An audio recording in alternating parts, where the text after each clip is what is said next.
ಶ್ರೀಗುರುಭ್ಯೋ ನಮಃ ಶ್ರೀ ಪರಮಗುರುಭ್ಯೋ ನಮಃ ಶ್ರೀಮದಾನಂದತೀರ್ಥಭಗವತ್ಪಾದಾಚಾರ್ಯಗುರುಭ್ಯೋ ನಮಃ ಹರಿ ಓಂ ನಾರಾಯಣಾಯ ಪರಿಪೂರ್ಣಗುಣಾರ್ಣವಾಯ ವಿಶ್ವೋದಯಸ್ಥಿತಿಲಯೋನ್ಯೇತಿಪ್ರದಾಯ ಜ್ಞಾನಪ್ರದಾಯ ವಿಬುಧಾಸುರಸೌಖ್ಯದುಃಖಸತ್ಕಾರಣಾಯ ವಿತತಾಯ ನಮೋ ನಮಸ್ತೆ ಅಭ್ರಮಂ ಭಂಗರಹಿತಂ ಅಜಡಂ ವಿಮಲಂ ಸದಾ ಆನಂದತೀರ್ಥಮತುಲಂ ಭಜೆ ತಾಪತ್ರಯಾಪಹಂ ನೌಮಿನ್ಯಾಯಸುಧಾಧಿಕೃಜ್ಜಯಮುನೀನ್ ಶ್ರೀಪಾದರಾತ್ಸನ್ಮನೀನ್ ವ್ಯಾಸಾರ್ಯಾನ್ ವಿವಿಧಾಗಮಾಬ್ಧಿವಿಹರಾನ್ ಶ್ರೀವಾದಿರಾಜಾನಪಿ ವಂದೇ ಹಂಸವರಾನ್ ರಘುತ್ತಮಗುರೂನ್ ವೈದಗ್ಧ್ಯವಾರಾಂ ನಿಧೀನ್ ಶ್ರೀ ಸತ್ಯವ್ರತ ರಾಘವೇಂದ್ರ ಮುನಿಪಾನ್ ಸದ್ಬೋಧ ಸದ್ಯಾನಪಾನ್ ಆಪಾದಮೌಲಿಪರ್ಯಂತಂ ಗುರುಣಾಂ ಆಕೃತಿಂ ಸ್ಮರೇತ್ತೇನ ವಿಘ್ನಾಃ ಪ್ರಣಶ್ಯಂತಿ ಸಿದ್ಧ್ಯಂತಿ ಚ ಮನೋರಥಾಃ ಹರಿ ಓಂ.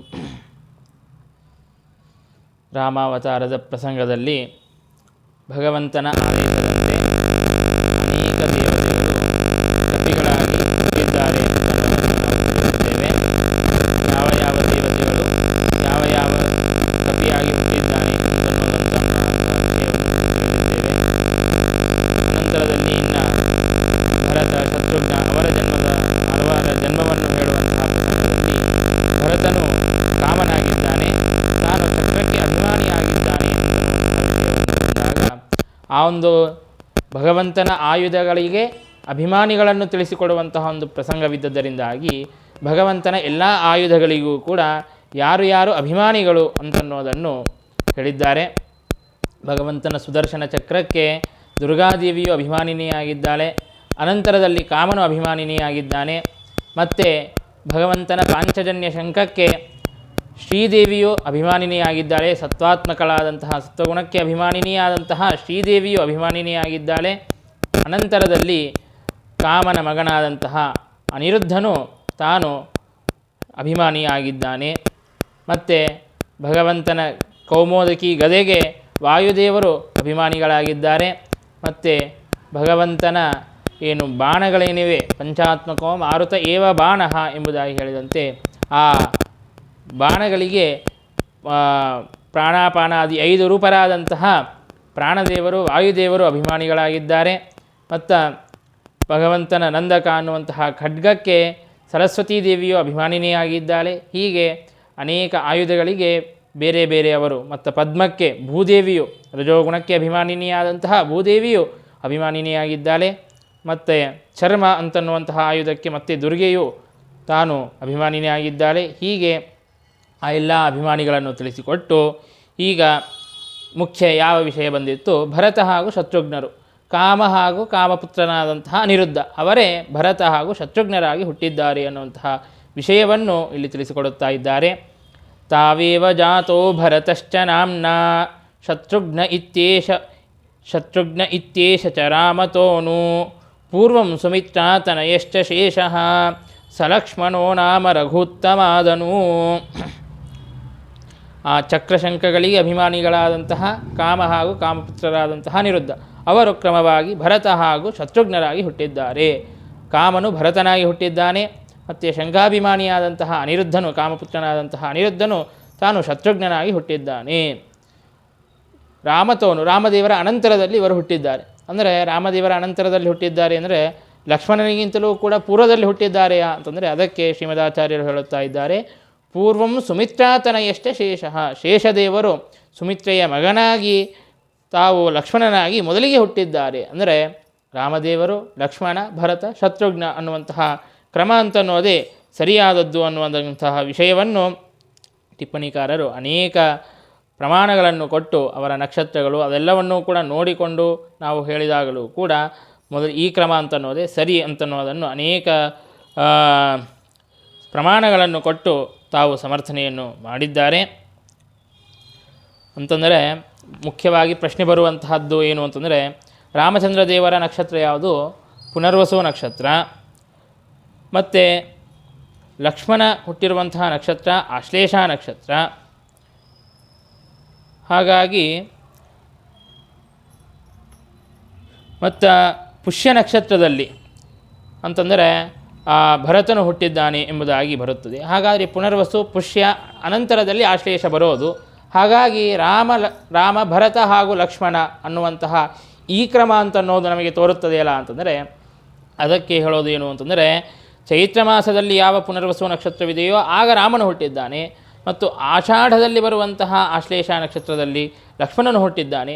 ಅನಂತರದಲ್ಲಿ ಮುಂದಿನ ಮಾಸದಲ್ಲಿ ಬರುವಂತಹ ಮುಂದಿನ ಬೇರೆ ಮಾಸಗಳಲ್ಲಿ ಬರುವಂತಹ ಪುಷ್ಯ ನಕ್ಷತ್ರದಲ್ಲಿ ಭರತನು ಹುಟ್ಟಿದ್ದಾನೆ.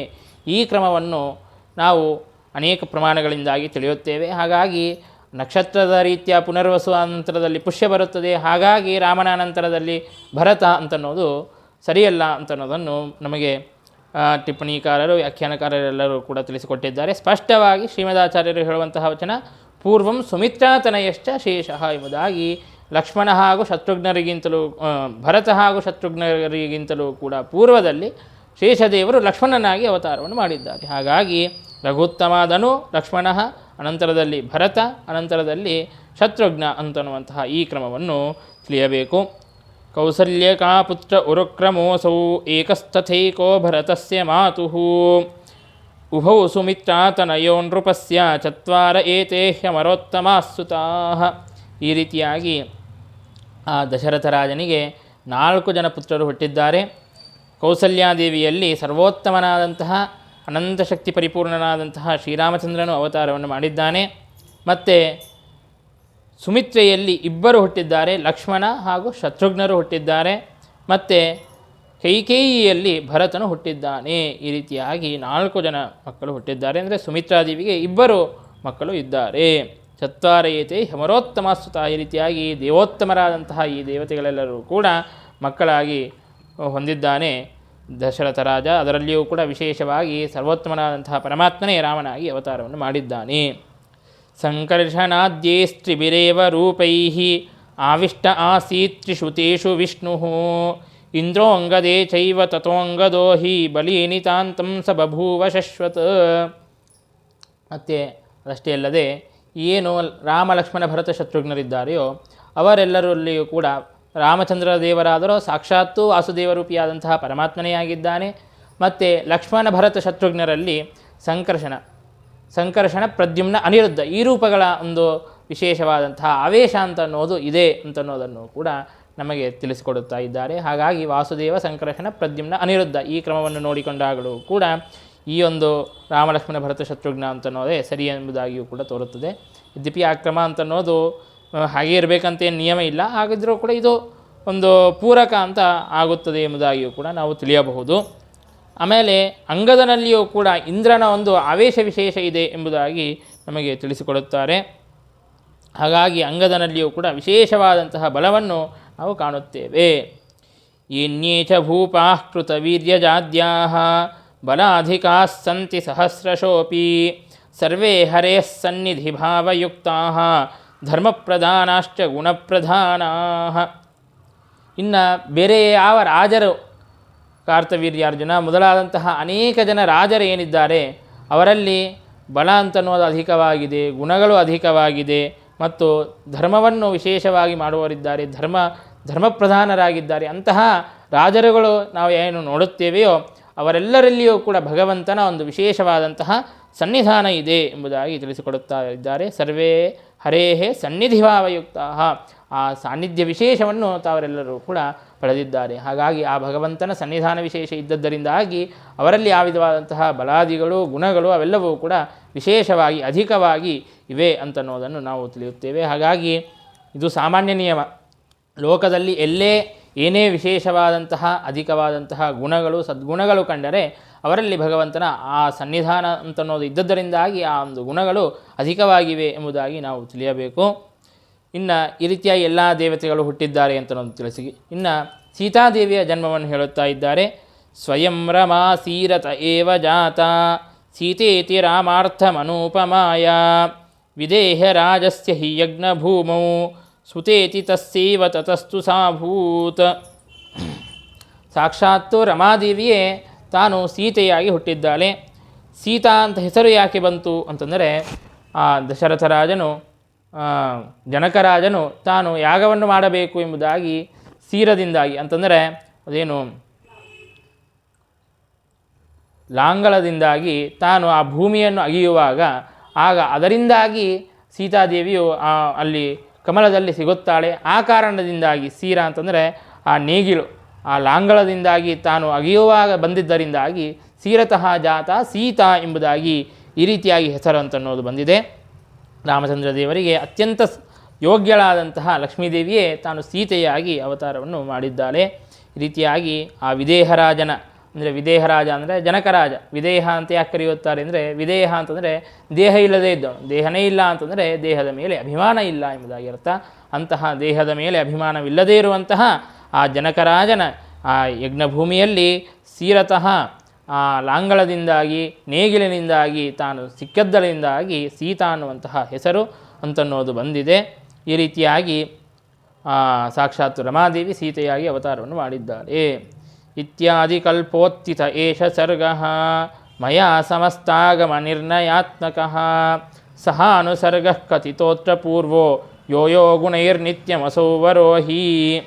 ಈ ರೀತಿಯಾಗಿ ಆದಿಸರ್ಗವನ್ನು ಆದಿಕಲ್ಪೋತ್ಥಿತ ಏಷ ಸರ್ಗ, ಆದಿಕಲ್ಪದಲ್ಲಿ ಎಂತಹ ಸರ್ಗ ಅಂತನ್ನೋದು ಆಗಿದೆ ಅಂತನ್ನೋದನ್ನು ಆ ಎಲ್ಲ ವಿಷಯವನ್ನು ಕೂಡ ನಮಗೆ ತಿಳಿಸಿಕೊಟ್ಟಿದ್ದಾರೆ. ಈ ರೀತಿಯಾಗಿ ಅಂತಂದರೆ ಆದಿಸರ್ಗವನ್ನೂ ಹೇಳಿದ್ದಾರೆ, ಅದರ ಜೊತೆಗೆ ಅನುಸರ್ಗವನ್ನೂ ಹೇಳಿದ್ದಾರೆ. ಇತ್ಯಾದಿ ಕಲ್ಪೋತ್ಥಿತ ಏಷ ಸರ್ಗೋ ಮಯಾ ಸಮಸ್ತಾಗಮ ನಿರ್ಣಯಾತ್ಮಕ ಸಹಾನುಸರ್ಗ, ಅನುಸರ್ಗದಿಂದಾಗಿ ಸಹಿತವಾಗಿ ಈ ವಿಷಯವನ್ನು ನಮಗೆ ತಿಳಿಸಿಕೊಟ್ಟಿದ್ದಾರೆ. ಆದಿಸರ್ಗ ಅಂತಂದರೆ ಬ್ರಹ್ಮಾಂಡದ ಹೊರಗೆ ಏನು ಸೃಷ್ಟಿಯಾಗಿದೆಯೋ ಅದು ಆದಿಸರ್ಗ, ಬ್ರಹ್ಮಾಂಡದ ಒಳಗೆ ಏನು ಸೃಷ್ಟಿ ಅಂತನ್ನೋದಾಗಿದೆಯೋ ಬ್ರಹ್ಮದೇವರಿಂದಾಗಿ ಅದನ್ನು ಅನುಸರ್ಗ ಎಂಬುದಾಗಿ ನಾವು ತಿಳಿಯುತ್ತೇವೆ. ಅನುಸರ್ಗ ಅಂತನ್ನೋದು ತಾರತಮ್ಯ ಜ್ಞಾಪಕ ಅಂತನ್ನೋದನ್ನು ಕೂಡ ನಾವು ತಿಳಿದಿದ್ದೇವೆ. ಹೀಗೆ ಆದಿಸರ್ಗವನ್ನು ಮತ್ತು ಅನುಸರ್ಗವನ್ನು ಎರಡನ್ನೂ ಕೂಡ ತಿಳಿಸಿಕೊಟ್ಟು ಸಮಸ್ತ ಆಗಮಗಳ ನಿರ್ಣಯವನ್ನು ಕೂಡ ಮಾಡಿಕೊಟ್ಟಿದ್ದಾರೆ. ಹೀಗೆ ಈ ಅನುಸರ್ಗದಲ್ಲಿ ಯಾರು ಪೂರ್ವದಲ್ಲಿ ಹುಟ್ಟಿದ್ದಾರೆಯೋ ಅವರು ಗುಣಗಳಿಂದಾಗಿ ಅವರು ಅಧಿಕರಾಗಿದ್ದಾರೆ, ತಾರತಮ್ಯದಲ್ಲಿ ದೊಡ್ಡವರಾಗಿದ್ದಾರೆ ಅಂತನ್ನೋದನ್ನು ತಿಳಿಸಿಕೊಟ್ಟಿದ್ದಾರೆ. ಪಾಶ್ಚಾತ್ಯಕಲ್ಪೇಶ್ವಪಿ ಸರ್ಗಭೇದಾ ಶ್ರುತೌ ಪುರಾಣೇಶ್ವಪಿ ಚಾನ್ಯಥೋಕ್ತಾ ನೋತ್ಕರ್ಷಹೇತು ಪ್ರಥಮತ್ತಮೇಶು ವಿಶೇಷವಾಕ್ಯೇ ರವಗಮ್ಯಮೇತತ್. ಇನ್ನು ಬೇರೆ ಕಲ್ಪಗಳಲ್ಲಿಯೂ ಕೂಡ ಬೇರೆ ಕಲ್ಪಗಳಲ್ಲಿ ಬೇರೆ ರೀತಿಯಿಂದಾಗಿ ಸರ್ಗವನ್ನು ಹೇಳಿರುತ್ತಾರೆ, ಅಂದರೆ ಬೇರೆ ಕ್ರಮದಲ್ಲಿ ಸೃಷ್ಟಿಯನ್ನು ಹೇಳಿರುತ್ತಾರೆ. ಇಲ್ಲಿ ಹುಟ್ಟಿದವರು ಇಲ್ಲಿ ಮೊದಲಿಗೆ ಹುಟ್ಟಿದವರು ಅಲ್ಲಿ ಅನಂತರದಲ್ಲಿ ಹುಟ್ಟಿರಬಹುದು, ಆದರೆ ಅಲ್ಲಿ ಏನು ಸರ್ಗ ಇದೆಯೋ ಅದು ಪ್ರಾಥಮ್ಯಕ್ಕೆ ತಾರತಮ್ಯದಲ್ಲಿ ಪ್ರಥಮತ್ವಕ್ಕೆ ಶ್ರೇಷ್ಠತ್ವಕ್ಕೆ ಅದು ಕಾರಣವಾಗೋದಿಲ್ಲ. ಈ ಕಲ್ಪದಲ್ಲಿ ಹೇಳಿರುವಂತಹ ಏನು ಪಾದ್ಮಕಲ್ಪದಲ್ಲಿ ಹೇಳಿರುವಂತಹ ಏನು ಸರ್ಗವಿದೆಯೋ ಈ ಸರ್ಗ ಅಂತನ್ನೋದೇ ಇದು ತಾರತಮ್ಯ ಜ್ಞಾಪಕವಾಗಿದೆ. ಅದನ್ನೇ ವ್ಯಾಖ್ಯಾನಕಾರರು ಹೇಳುತ್ತಾರೆ. ಪಾಶ್ಚಾತ್ಯ ಕಲ್ಪೇಶು ಅಂದರೆ ಪಾದ್ಮಕಲ್ಪಾತಿರಿಕ್ತ ಅವಾಂತರ ಕಲ್ಪೇಶು, ಆ ಪಾದ್ಮಕಲ್ಪದಿಂದಾಗಿ ಅತಿರಿಕ್ತವಾದಂತಹ ಬೇರೆ ಅವಾಂತರ ಕಲ್ಪಗಳೇನಿವೆ ಆ ಕಲ್ಪಗಳಲ್ಲಿ ಇರುವಂತಹ ಸೃಷ್ಟಿ ಅಂತನ್ನೋದು ತಾರತಮ್ಯ ಜ್ಞಾಪಕವಲ್ಲ. ಶ್ರುತಿಯಲ್ಲಿ ಪುರಾಣಗಳಲ್ಲಿ ಬೇರೆ ಏನು ಕಲ್ಪಗಳಲ್ಲಿ ಆಗಿರುವಂತಹ ಸೃಷ್ಟಿಯನ್ನು ಸರ್ಗ ಅಂದರೆ ಸೃಷ್ಟಿ, ಆ ಸೃಷ್ಟಿಯನ್ನು ಬೇರೆ ರೀತಿಯಿಂದಾಗಿ ಅನ್ಯಥೋಕ್ತಾ ಅಪಿ ಅವು ನೋತ್ಕರ್ಷ ಹೇತು, ಅದು ಉತ್ಕರ್ಷಕ್ಕೆ ಪ್ರಾಥಮ್ಯಕ್ಕೆ ಅದು ಕಾರಣವಾಗೋದಿಲ್ಲ. ಇಂತು ಈ ಕಲ್ಪದಲ್ಲಿ ಹೇಳಿರುವಂತಹ ಏನು ಸೃಷ್ಟಿ ಏನಿದೆಯೋ ಅದೇ ಅದು ತಾರತಮ್ಯ ಜ್ಞಾಪಕವಾಗಿದೆ ಅಂತನ್ನೋದನ್ನು ವಿಶೇಷವಾಕ್ಯ ಈ ಅವಗಮ್ಯಮೇತತ್, ಬೇರೆ ವಿಶೇಷ ವಾಕ್ಯಗಳಿಂದಾಗಿ ಅನೇಕ ಪ್ರಮಾಣಗಳಿಂದಾಗಿ ಅದನ್ನು ತಿಳಿಯಬೇಕು ಎಂಬುದಾಗಿ ಹೇಳುತ್ತಾ ಇಲ್ಲಿಗೆ ತೃತೀಯಾಧ್ಯಾಯ ಮಹಾಭಾರತ ತಾತ್ಪರ್ಯ ನಿರ್ಣಯದ ತೃತೀಯಾಧ್ಯಾಯವನ್ನು ಸಮಾಪ್ತವನ್ನು ಮಾಡುತ್ತಾ ಇದ್ದಾರೆ. ಇನ್ನು ಮುಂದೆ ಇಲ್ಲಿ ಎಲ್ಲ ದೇವತೆಗಳ ಉತ್ಪತ್ತಿ ಅದೆಲ್ಲವೂ ಕೂಡ ಆಗಿದೆ, ಮತ್ತು ಸಾಕ್ಷಾತ್ತು ಪರಮಾತ್ಮನ ಮತ್ತು ಸೀತಾದೇವಿಯ ಅವತಾರವೂ ಕೂಡ ಆಗಿದೆ. ಇನ್ನು ಆ ರಾಮಚಂದ್ರ ದೇವರ ಅದ್ಭುತವಾದಂತಹ ಚರಿತ್ರೆಯನ್ನು ಮುಂದಿನ 4, 5, 6, 7, 8, 9 ಈ 6 ಸರ್ಗಗಳಲ್ಲಿ ವಿಶೇಷವಾಗಿ ಪ್ರತಿಪಾದನೆಯನ್ನು ಮಾಡುವರಿದ್ದಾರೆ. ಅದನ್ನು ಮತ್ತೆ ತಿಳಿಯೋಣ ಎಂಬುದಾಗಿ ಹೇಳುತ್ತಾ ಭಾರತೀಯರನ್ನು ಮುಖ್ಯ ಪ್ರಾಣ ಅಂತರ್ಗತ ಶ್ರೀಕೃಷ್ಣ ಅರ್ಪಣಮಸ್ತು.